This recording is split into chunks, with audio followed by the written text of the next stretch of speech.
ಕಡೆ ಸರ್ ಈಗ ಸೆಪ್ಟೆಂಬರ್ ಕ್ರಾಂತಿ ಅಂತ ಒಂದು ಬಾರಿ ಈಗಾಗಲೇ ಚರ್ಚೆ ಮಾಡಿದ್ದೀವಪ್ಪ, ಇವೆಲ್ಲ ಇರ್ತವೆ ನೋಡ್ರಿ.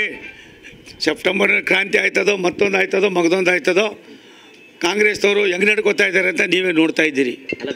ಸರ್ಕಾರ BJPಲಿ ಯಾವ ಕ್ರಾಂತಿಗಳು ಎಲ್ಲ ಯಾವುವು ಇದ್ದಿಲ್ಲ. ಪಕ್ಷದ ಸಿದ್ಧಾಂತವನ್ನು, ಪಕ್ಷದ ತೀರ್ಮಾನವನ್ನು, ಪಕ್ಷ ನಡೆದು ಬಂದ ದಾರಿಯನ್ನು ಅರ್ಥ ಮಾಡ್ಕೊಂಡಿರತಕ್ಕಂಥ ಯಾವುದಾದ್ರು ಒಂದು ಪಕ್ಷ ಇದ್ದರೆ ಅದು ಭಾರತೀಯ ಜನತಾ ಪಕ್ಷ. ಆ ಪಕ್ಷದಲ್ಲಿ ಆ ಥರದ್ದು ಯಾವುದೂ ವ್ಯವಸ್ಥೆಗಳಿಲ್ಲ. ಒಂದು ನಿಮಿಷ ತಾಳ್ರಪ್ಪ, ಒಂದು ನಿಮಿಷ ತಾಳ್ರಪ್ಪ.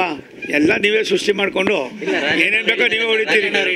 ಅಲ್ಲ, ರಾಜಣ್ಣವ್ರಿಗೆ ಕೇಳ್ಬಿಡಿ ಅಂತ ದಯವಿಟ್ಟು ಅವ್ರಿಗೆ ಕೇಳಿ, ಅವ್ರಿಗೆ ಕೇಳ್ಬಿಡಿ, ರಾಜಣ್ಣವ್ರಿಗೆ ಕೇಳಿ. Thank you thank you thank you thank you thank you thank you thank you thank you thank you thank you